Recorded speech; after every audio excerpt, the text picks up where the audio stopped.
Some women don't chase, don't plead, don't raise their voices to be heard, and yet they linger in a man's mind like an unfinished dream. She is the one type of woman that unsettles a man's soul.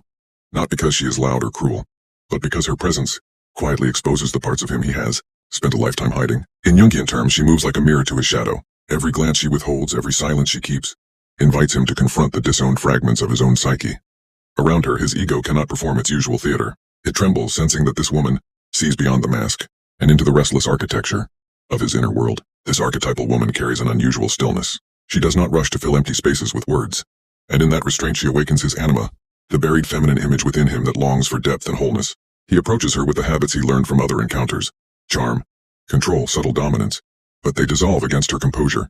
She responds with measured warmth, never clinging, never retreating into games. Her emotional self-worth is rooted in individuation, in the long, private work of meeting her own fears. Because she is not seeking rescue, his unconscious senses a terrain he cannot easily map. Attraction for him begins to blur with unease.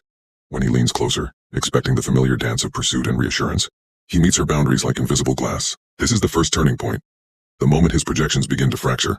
He had imagined a woman who would orbit his needs, yet she continues to revolve around her own center. You can feel how this unsettles the rhythm of his expectations. The more he tests her distance, the more he encounters a calm refusal to abandon herself.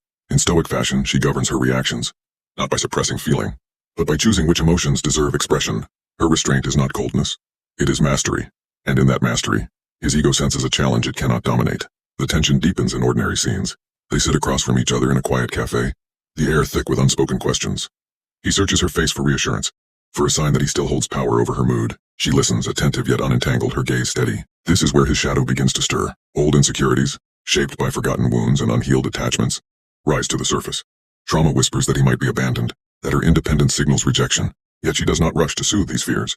She allows them to exist, and in doing so, she becomes the catalyst for his confrontation with himself. At the second turning point, he withdraws slightly, testing whether her composure will crack. Many would chase in that moment, scrambling to restore connection. She does not.